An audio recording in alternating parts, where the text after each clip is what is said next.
Պարոն Մկրտչյան, ինչպես կգնահատեք քարոզարշավի ընթացքը։ Քարոզարշավի ընթացքը կգնահատեմ աստիճանական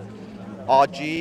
գնահատականով։ Մենք տեսնում ենք, որ աստիճանաբար քաղաքացիական պայմանագրի կուսակցության բարձր ռեյտինգը ավելի է բարձրանում։ Վարչապետին մեր քաղաքացիները, մեր ժողովուրդը ընդունում է շատ ջերմ, բակերում, բնակավայրերում, որտեղ շրջում է, հանդիպում է ջերմության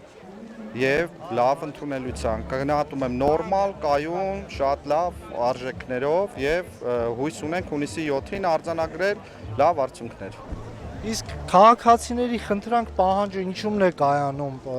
քաղաքացիական պայմանագրից, նրա առաջնորդից, թիմի անդամներից։ Քաղաքացիների պահանջները շատ հասկանալի են և շատ պարզ են, պահանջում են խաղաղ, բարեկեցիկ և բարձր արժեքներով կյանք իրենց և իրենց երեխաների համար։ Եվ քաղաքացիական պայմանագիր կուսակցությունը այս ընտրություններով, իր ծրագրով, իր գաղափարախոսությամբ հանձն է առնում ստեղծել հենց այդ պայմաններն ու արժեքները։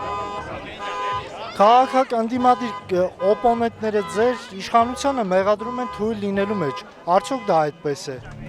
Բնականաբար ընդդիմությունը նրա համար է, որ իշխանությանը քննադատի, իշխանության բացերը, աշխատանքում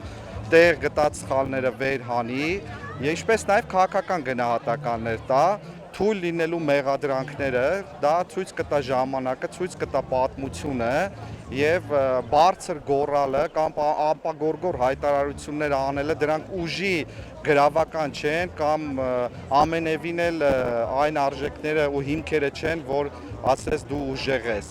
Ուժեղը նա է, ով հասնում է ուժեղ արդյունքների և ժամանակն ու պատմությունը ցույց կտա քաղաքացիական պայմանագիրը կհասնի լավ արդյունքների, ուժեղ պինդ խաղաղության և դրանով ցույց կտա իր ուժը։ Իսկ այ օրինակ, ինչպես պարոն վարչապետն է նշում, եռագլուխ կուսակցության ներկայացուցիչներից մեկը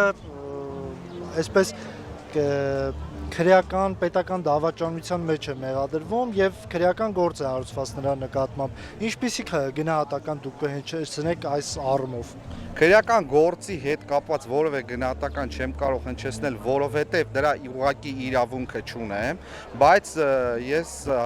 վստահ եմ, որ մեր իրավապահ մարմինները որևէ գործողություն առանց հիմնավորման, առանց այդ պահին գործողության համար անհրաժեշտ ապացույցների չեն ձեռնարկի և փուլ առ փուլ պրոցեսը կգնա իր հունով։ Այսինքն եթե հիմա հարուցվել է քրեական հետապնդում, ուրեմն կան դրա հիմքերը, մինչև կլինի դրա դատական քննությունը և մենք կտեսնենք արդյունքները։ Այսինքն յուրաքանչյուր փուլի համար իրավապահ մարմինները միանշանակ ունեն իրենց հիմնավորումներն ու ապացույցները և իրավական պրոցեսը գնում է իր հունով։